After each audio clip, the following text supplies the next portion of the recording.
Hello, everybody. On a whim, I've decided to try something totally different and do a live stream, which is not something I normally get involved in. I've only done it twice before, so having a go at this might turn out to be a right load of rubbish. But I thought, well, why not? I've got a few minutes spare, and I'm not going for my walk yet because it's still very hot. So I thought, you know what? Let's go live and see how that works. I've actually written myself a little running order of things that I wanted to talk about.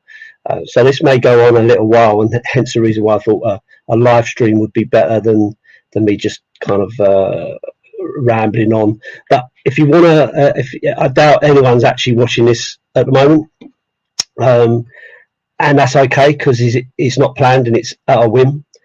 But if you do happen to come across this and you want to join in, then please do feel free to comment.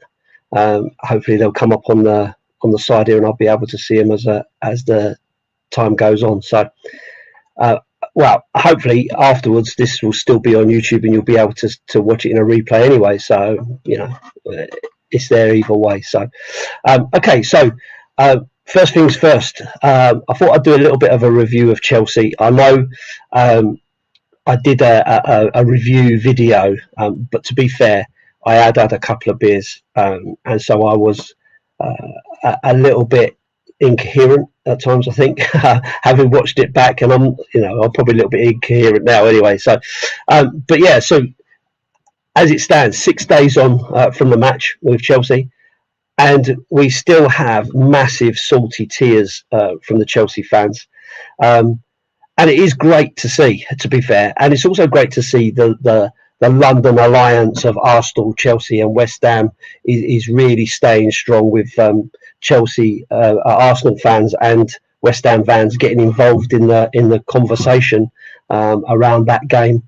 And it's amazing, isn't it? Little old Spurs don't win any trophies. We're really boring, and nobody likes us, but we seem to be everybody's rival.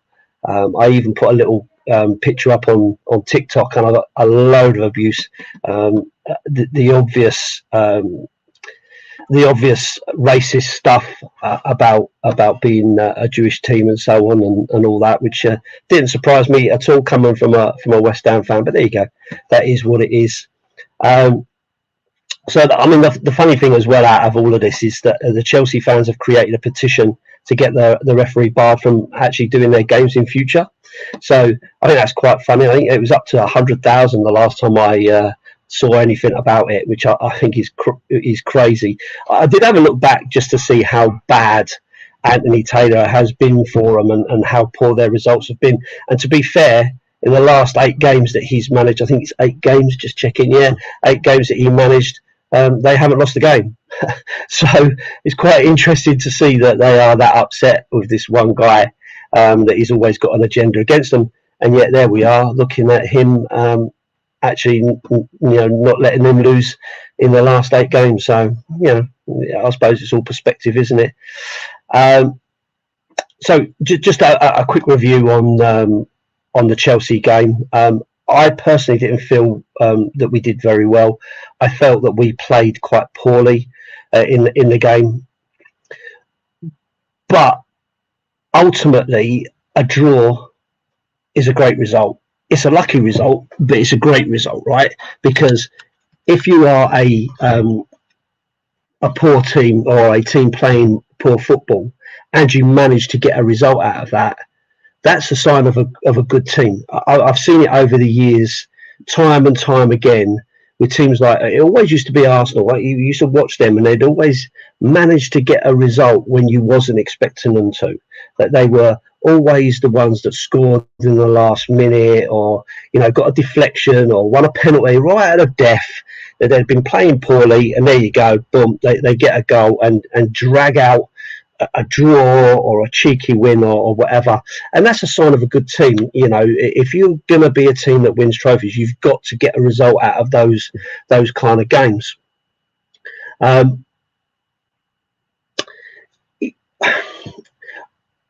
The old saying always used to be that you should win your home games, but not lose your away games. And against a team like Chelsea, we have such a bad relationship with that ground. To grab a draw out of that is absolutely massive, and a move forward. So the key, obviously, for that is that we need to go forward now against Wolves and see where we go from there. So looking at it, Kane and Son not very good in the game, but they weren't very good in the game against Southampton either. But to be fair to Harry Kane, when it mattered, he jumps up, scores a goal, albeit maybe a deflection, but gets him off the mark. He doesn't normally score in August, but he did this August. And that could be the start of something. It now puts him, I think, equal with Aguero, and I think Aguero is third in the overall standing. So, that's a massive step forward, and for him as a real big kudos to still be playing in that. I mean, the guy is not even 30 yet, and he's right up there as the third best all-time goal scorer in the Premier League, and yet people still slag him off, and people still think that he's a one-season wonder and a penalty merchant and all that kind of stuff, tap-ins and all the rest of it. But I personally, I've never seen a player get so much stick and so much bad sort of feedback, especially considering he's England captain, from other supporters from other clubs. It's unbelievable the disrespect the guy gets, and he doesn't deserve it. To be fair, hopefully this scoring in August and getting off to a good start, second game in, fingers crossed, this could lead to him getting the Golden Boot this year, which I don't think is out of bounds. I know we've got Haaland to consider, but you never know. You never know, and Kane is one of those guys who you can never write off. So hopefully that's going to really kick on his season and so on. So I wouldn't mind betting that we get Son and Kane both getting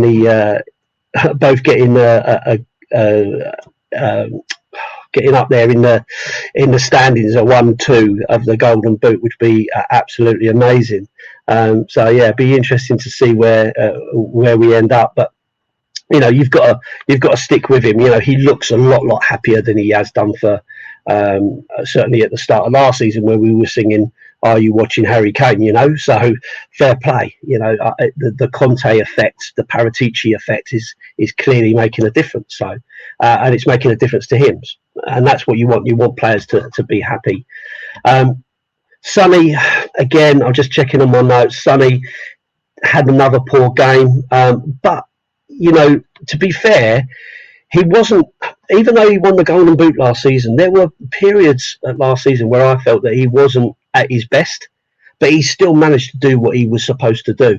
And I think that's fantastic. And that's the sign of a really good player, a world-class player, someone who you can rely on. He's not going to get the ump. He's not going to, go sulking. He's going to keep on trying. He's going to keep on working. So you can't knock him for that, He wasn't great against Southampton either. Okay, but let's see where it goes. You've got to give the guy a level of support that he's doing the right things. There has been some calls. I've seen it not just from Twitter people, but also from pundits and stuff about bringing Richarlison in and dropping Sonny and stuff. I think that's too early. I think it's too early for that. We're 3 games in, coming up the weekend. There's a long way to go. We've got Champions League. We've still got the FA Cup. You've got the Carabao Cup as well. And that's why Conte is looking at his bench to try to fill that out, to make sure that he's got options on there. And that's where Richarlison comes in. I don't think we need to jump in straight away and start making wholesale changes to players like Kane or Son just on the back of a couple of, albeit poor performances, in the fact that they wasn't really in the game. I mean, for me, I did feel that Sonny should have come off earlier in the game at Chelsea. he just seemed to be behind the game. You know, he was a yard or so off the pace, which, you know, is disappointing, but it's early. It's early days, you know, and to be fair to Chelsea, they were bossing the game for a long period. You know, they overran us in midfield, and for me, that was where I felt that we needed to bring maybe Basuma in, just to give us a bit more in the middle there, to give us that little bit of protection and break it down a little bit. And for me, because of the way he was playing, it would have been Sonny who would have bit the bullet, to be fair. But even Kulusevski, you know, when you look at it, he wasn't playing particularly well. Started off quite well. There was lots of energy and all the rest of it, but he did get run out of the game. And for the second goal, the Reece James goal, you know, for me, pushed off the ball far too easily, expecting to get something that was never coming. Now, bearing in mind what had happened previously, and some of the tackles that had gone in and not been blown for free kicks, he needed to take that into consideration. There's a time when you can fall over and expect to get something, and there are times where you are not going to get it. You need to really battle. So I don't think it's just. I don't think it's just Son. I think, you know, Kulusevski and Kane all had a little bit of a wobble in that game, and are yet to come to their real performance levels, you know. But I'm sure that's going to come. You know, I mean, just moving on slightly, there has been some reports of a racist abuse towards Son. When I say reports, you can clearly see it. If you've not been around Twitter or Facebook or any of those things, you may not have seen it, but there is a clear picture of a Chelsea fan, shirtless, leaning over, pulling the eyes like this. Now that, you know, for a lot of people could go, you know, there's not a lot in that, you know, he's putting a face at him, blah blah blah.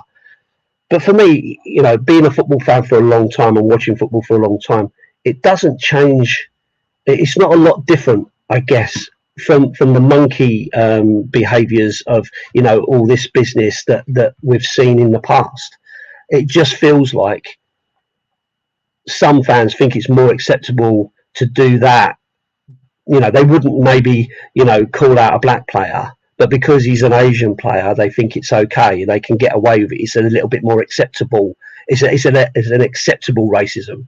Well, I'm sorry, it's not. It's not acceptable. It's not the right thing, and you shouldn't be doing it. And I think Chelsea should know who that guy is. They should be able to pinpoint the seat that he's in. They've got cameras all around the place. And so if that's the case, they should be able to find out who he is straight away and ban him for life. Unacceptable behaviour, and we see this so often. With Chelsea and West Ham supporters. You know, they tend to do this stuff. I mean, if you look back at Claude from AFTV, you know, may he rest in peace, when he made the comment about DVD, he was vilified for it, you know, because it's an unacceptable thing, and it's casual racism that shouldn't be in the game today. Something that we should have eradicated a long time ago. You know, they wouldn't do it if Son was their player. They wouldn't want it. So why would you think it's okay to do it to somebody else's player? I mean, there's banter, there's that kind of stuff that goes on. You know, name calling and all the rest of it. But there is a line, and you need to draw that line and make sure that's not going to, you know, go too far. You're not crossing it over. So, you know, I think it's something that Chelsea really need to look at and make sure they deal with that in the right way. So just finishing off, talking about the Chelsea game, because I say we are, you know, nearly a week over, but main talking points still remain the hair pull on Cucurella. I guess, is that how you say his name? God knows. But it really is boiling piss. You know, Arsenal fans, Chelsea fans, West Ham fans, everybody's getting involved. Mike Dean's come out and said, "Oh, maybe I should have got the referee to have a look." And to be fair, you can't be doing that, really, can you? You know, you can't be grabbing someone by the hair and pulling them over. You do that, you are putting yourself into a position where you could get a red card for it. You could get a ban and so on. And had that been seen, had that been picked up, it goes as a free kick to Chelsea. We don't get the corner. Perisic doesn't get the opportunity to put that great ball in, and Harry Kane's not off and running with a goal already in game 2. So it's just one of those things, really, isn't it? But the spotlight's always going to be on it. I did think it was funny when I saw on Instagram Lamella wearing a big curly wig. I don't know whether you guys have seen that, but I thought that was quite funny because he is a shithouse, that guy. And obviously with Romero being an Argentinian as well, and probably his mate, you can kind of see where he's going with that. But yeah, you can't be doing it. You can't be doing it. And for us as fans, because it's our player doing it, we're laughing, right? I'm laughing about it. Had he got caught and been sent off, I'd have been livid.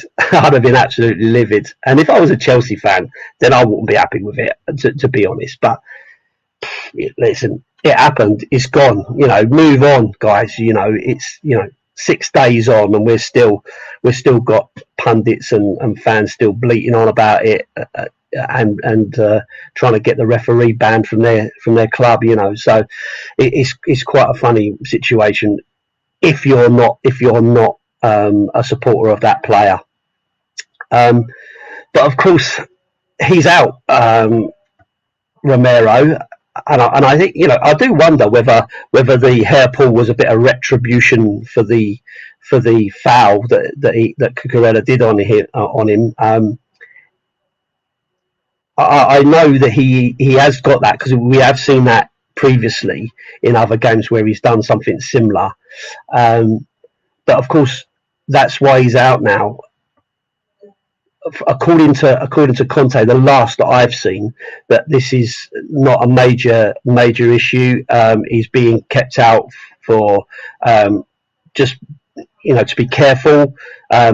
It's not a massive issue, but he could be out for 3 or 4 weeks.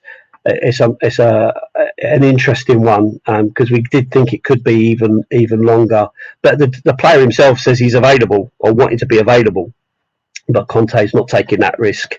And I know it's not going to be happy for a lot of people. Fans are not going to be happy. But the most likely person to come into the squad is going to be Davinson Sanchez, old Big Dave. I'm part of a WhatsApp group with some guys, and they refer to him as Happy Feet, which always tickles me. But to be fair to him, I think he's done okay. He's improved under Conte for sure. Don't think he's the finished article. I worry with him and Emerson being on the same side in defence there. But when you consider the games that he covered for Romero, he didn't really let us down. And I think he has come on a fair bit since those early days, and you've got to hope that's the case. Conte, obviously, I'm sorry if you can hear my dog barking. A dog's barked in the street, and so they think they've got to answer to it. But yeah, so he has done well, and if Conte believes in him and Conte thinks he's the right man to take us to take that spot, because he's not prepared to take a risk, then you've got to believe in that and hope that it's the right thing to do. Obviously, there is the opportunity, I guess, for Lenglet to come in. Not sure whether he's injured. I know he had been injured, so I'm not sure whether he is still injured or not. But he could come in and take that spot if he's up to it. But I think with Conte, you have to build your standing with him for him to believe in you and to really trust you before he lets you loose to cover that off. So it'll be interesting to see what he does in that circumstance. The other big talking point from the Chelsea game, obviously, is the fracas at the end with Conte and Tuchel. Absolutely unnecessary. If Conte didn't shake his hand, nothing happens. If Tuchel didn't pull him back, nothing happens because of some passion and all the rest of it. They end up with potentially a ban. I think it's a touchline ban rather than stadium ban, which is okay to a certain extent, because what it does mean is that at least we can still have the team talk and the halftime tea talk and all that kind of stuff. He just can't sit on the sidelines, which will be terrible for him because he'll be sat on his hands, not being able to move. It'll be interested to see where he actually goes to watch the game. Whether he sits in the stands or whether he stays back and watches it in the changing room, kicking every ball and running up and down the changing room. So, yeah, it'll be interesting to see that. But again, so unnecessary, really. And to be fair, I think the FA could simply say, you know what, it's 6 of one, half a dozen, and the other. No heads were thrown forward, no pushing, no shoving, no sort of fighting or anything like that. A little bit of a melee at the end with people trying to keep people apart, but a lot of nothing really. Does it really need anything? Anything sort of more than just a little bit of a rollicking, maybe. Yeah. So anyway, moving on from the Chelsea game. I mean, like I say, it's been 6 days. We probably need to stop talking about it. And there's been some movement in the transfer market. So it looks like Lo Celso has gone to Villarreal on a loan. I personally think this is a bit of a shame, only because I think Lo Celso is a player. I think he has ability, and it's just not working for him in the Premier League. Some players are not suited to it. Some players do not work well enough in that league for it to really come off. For me, I think he's not in the same bracket as maybe Ndombele, because I don't think he's ever kind of stopped working or, showed his displeasure or anything like that. He's always been there. He's always been in the background trying to do what he needs to do to get back in the team, and it's just not worked. And it's not worked under each of the coaches. So for me, it's the right thing. It saves us on wages. Potentially, there is a purchase after the loan, which is great news because it gets us to be able to move on. Ndombele, on the other hand, another player I've talked about him, a few times. Really, really poor because the guy is so talented, and for him to be so talented and just not give a shit is really, really disappointing. And I'm sure there's loads of reasons. I'm sure he'll have all his reasons, whether he's homesick or he doesn't feel it's suited to him or whatever, or he feels he's being treated unfairly. Either way, he's a bad influence in the changing room. You can see it. So there has been some video and some photos of him actually turning up in Napoli. I haven't seen anything on the news today, so I don't know whether anything's changed since yesterday, but it looks like he's maybe going to Italy. Potentially that would suit him. I mean, he is such a talented guy. His poise on the ball and his ability to shrug things off is great. He just seems so slow and uninterested, and that's it's just a nonsense. It's just a shame. The guy really, really has let himself down, and you can see that by the lack of clubs that are really coming in for him, certainly top clubs that are coming in for him and wanting him in their squad because they can see what he's all about. And it's a shame, but I'm sure he won't be bothered sat on his millions in the bank and grabbing his 200k a week. I don't expect he's too bothered about the fact at all. But maybe it's a good move for him. I don't know whether there's going to be a loan or whether it'll be a purchase or whatever, but certainly getting some of his wages off the wage bill will be a useful thing to have happened. So Winks as well, seems to be a little bit of chatter about Winks, potentially Spain for Winks, which I think would be great, to be honest with you. I think for someone like him to be able to go out, play on a regular basis and really give it a go in a different league, in a different time, I think he would be more suited for that. He will get a little bit more time on the ball maybe and build up his confidence again and really get himself out there. I feel for the guy because he's a he's a Tottenham fan. He's been with the club, since he's been a kid, and the potential that he was showing seemed to plateau. And once it plateaued, that was it. He just didn't seem to be able to pick it up again, and it's a shame. It's a shame, but we've moved on from him. It's time to move on to something new, and clearly he needs a new challenge. And I would like to see him. I'd like to see him do well because, as I say, as a Tottenham fan, he's never let us down. He's always put his effort in. He's always tried. He's never shied away from it. So I don't want him to. I don't want him to disappear and end up nowhere. I'd like him to go on and actually get his career back on track. As long as he's not playing against Tottenham, of course. And I know he's not Tottenham anymore. But you can't not mention the Dele Alli situation and the fact that Besiktas are interested in him. What a fall from grace that is. For again such a talented young lad to have, it looks like, fallen out of love with the game and lose his ability to actually see that he's losing his ability. You see him in all his socials, sort of living the best life that he can. But his one talent, the one thing that's kind of got in there, he's forgotten how to do that. He's not working to that level, and he's looking at potentially going to Turkey. With all due respect to Turkey, it's not the best league in the world, is it? And I think he's gonna find it hard there. Well, it's disappointing. To be fair, and I did put a video up showing that way back a while ago after the Liverpool game where he'd played quite well. I was interviewed by Upside Sports, and I did a video with them, and they asked me about him, and I actually called it out on the video and said, if he's not careful, he's going to end up playing in somewhere like Turkey. Just call me Lee the Mystic Spur. I don't know. I've got it.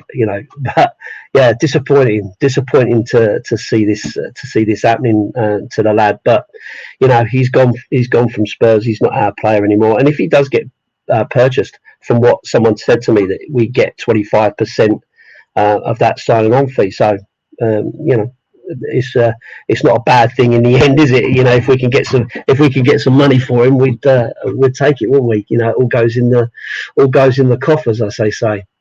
From an incoming point of view, we've signed our 7th player. Have all seen that. A guy called Destiny Udogie. Again, I don't know if that's how you say it. I'm not the best, I guess. But again, this is one for the future. So personally, I'm not really that bothered. For me, I'm all about the here and now. I want to know what's happening now. I want to see us really pushing on now and challenging. I'm not worried about the seasons coming. That's something they should be doing in the background. We've seen it all before with Sarr, who potentially is going out on loan again, and not to mention the Jack Clark thing, where he was hailed as this is a great kid for the future, and yet, where is he now? Sunderland or somewhere, and sometimes these things work out, sometimes they don't. But to put it in as a 7th signing and all that, I just think it's a bit overkill. By all accounts, he's a great player and wanted by lots of clubs, lots of big clubs. So Tottenham have jumped in quick to make sure that they can secure his signature and get us ahead. And ultimately, if Conte and Perisic, believe that he's one for the future for us, then great. I'm for it. I just don't see why we're kind of putting it out on the thing. Oh, he's our 7th signing and blah blah blah. If he's not going to be in the team this year, are we really bothered? Probably not. So but that's just my opinion. I'm an old fart, and that's the way I feel about it. But so there you go. Anyway, so Paratici and Conte are sanctioning this purchase, so they must feel that he's a player that they want to work with. So that kind of indicates that maybe they're staying longer than maybe just this season or whatever. So that is some good news in all of that, I guess. So moving on to Saturday, we're back at home against Wolves. I'm going to the game. I will be there. So on paper, should be a good win on the cards, really, shouldn't it? You know, but it's never that easy, is it? Let's be honest. Last season, we expected, and we lost 2-0. But then we won the previous season. So it's a bit hit and miss as to whether we are, you know, we've got no dominance over them. So it's a bit hit and miss as to whether you can just class this as one of the clubs you should be winning. You should be winning if you want to be a top club. You've got to win these games. You know, you've got to beat everybody, really. Let's be fair. But there's no easy games in the Premier League, is there? You know, everyone raises their game when they're playing a bigger team or whatever. And I'm not saying Wolves are a lesser team. I'm not trying to say that. But the point is, every club will want to beat anyone that's up there in the limelight. And Tottenham are certainly in the limelight at the moment for once, which, you know, is interesting. So, you know, me personally, I do feel that we can win this game. I do feel it's one that we should be taking. A good 3-1 would be good. I still don't think we're secure enough at the back for to not concede. But I think we've got enough firepower in there to be able to win. They've not got off to a great start. I think they've got 1 point out of their 2 games. So, you know, they may well not be looking forward to this game. The one thing I will say, every time the Wolves fans have come to Tottenham, they've always put on a good showing. They're a great bunch of supporters, really support their club, lots of singing and stuff. So it'll be good to see the White Hart Lane faithful give it some tomorrow. I'll try and have a bit of a sing myself. You know, I'll try and lead it a little bit if I can, but nobody really takes a lot of notice when I'm singing. I've got a terrible singing voice anyway. So in terms of the team, I personally think will be pretty much unchanged. I can't see Conte doing an awful lot different than he has done. The enforced change, obviously, that we've already talked about with Romero, I think, you know, that's likely to happen. With probably Sanchez coming in. The one that may also happen potentially might be Doherty. Maybe he comes in for Emerson because of the Wolves connection. He's back fit and ready to go. So he hasn't started yet. But to be fair, Emerson's not done too bad over the last couple of games. I don't think anyone really covered themselves in glory against Chelsea. But in terms of combativeness and effort, I think Emerson kind of comes out there fairly well. So yeah, you know, it wouldn't surprise me if he didn't just stick with Emerson. But if Doherty comes in, you know, I think a rotation around that, because obviously the wing backs are a hard working position. Lots of running going on. So, you know, potentially he might give him a rest for a game. But in my heart, I kind of doubt it, which then brings us to Sanchez and Emerson on the right scenario, which, you know, doesn't fill me with joy. But like I say, Emerson hasn't done too bad, and Sanchez has been okay in previous games. So you've got to give him a chance. You know, it's the 3rd game in the season. We've got to see where it's going to take us, right? You know, you got to trust that those players can do a job, and if Conte trusts them, then really we should be trusting them. I'm not sure that he will want to change Sessegnon either. I think he was fairly unlucky coming off in the game at Chelsea, scoring the goal in the Southampton game. I think as Conte has suggested, that Perisic isn't the same Perisic that he recognises, that he knows, that he's used to seeing. So maybe there's still a little bit of work in there for Perisic to do to get into his good books, to get into his fitness and so on. And that's why he's going to stick with Sessegnon, young, energetic, playing with a little bit of confidence. I don't think coming off against Chelsea would have done him any favours, but putting him back in against Wolves will boost him back up again and say, no, it was a tactical thing, you know, it wasn't working, so we had to do something. So I guess now it's all about the strength of depth that we've now got on the bench, and I think that's the interesting thing. The start is not just about the starting 11 anymore. I think you can pretty much predict who's going to be in there. Certainly at this stage, you can predict who's going to be in there and see it in your mind. But what he's got is those options on the bench now. So if Sessegnon isn't working, he can bring Perisic in. You know, if Sanchez is having a bit of a nightmare, if Lenglet is fit, he can maybe bring him in. He's also got Lucas Moura, who can come in at right wing back, which is what he's suggested that could happen before. And of course, if Son's behind the game, or if Kulusevski's not getting it, then he can obviously bring in Richarlison, and I think we'll probably see Richarlison at some point during the game.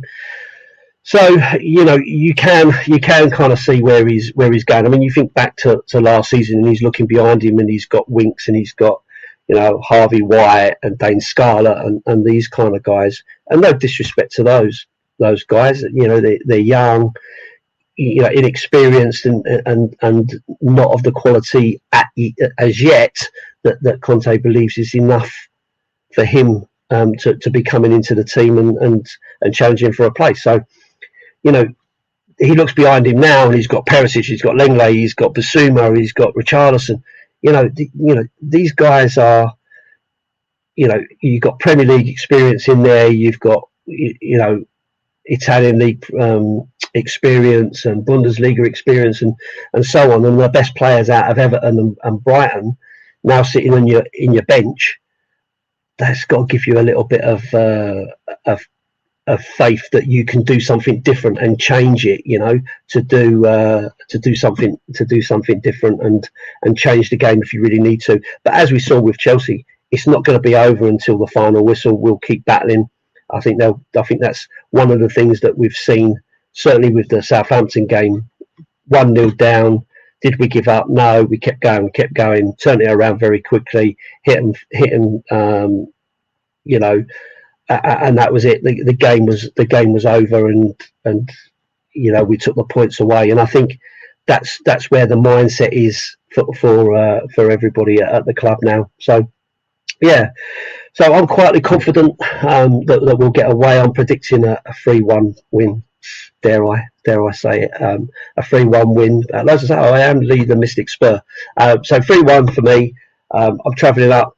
Early start, as Wayne has said. Early start. We'll be leaving around about 10 to 7 in the morning, believe it or not, to get up there. It'll end up being a 12-hour day, I'm sure, by the time we get there. Go to the Gilpin, have a bit of breakfast in there before we cross the road over to LT's and have a little bit of a couple of drinks in there with the boys hitting the Jaeger bombs, I'm sure. Not me. Don't like Jaeger bombs. I suffer very badly drinking them, so I won't be drinking any of them. But I know a few boys will be partaking. So just quickly scan through the comments. I know there's not been too many people watching. Maybe people will pick this up afterwards and have a little comment or two. So thank you for you guys that have stuck with it, that have watched. I do appreciate it. Like I say, it was a bit of a spur of the moment. A bit of a spur of the moment decision to do it as live and see how it goes, see if it comes out any good or not. So yeah, watch it if you can. Leave some comments in the comment section. Let me know what you think. Was it worth me doing it as a live stream, or is the 5 minute in the train station still a better option? We'll see. But thanks for watching. I do appreciate it, and as always, up the Spurs.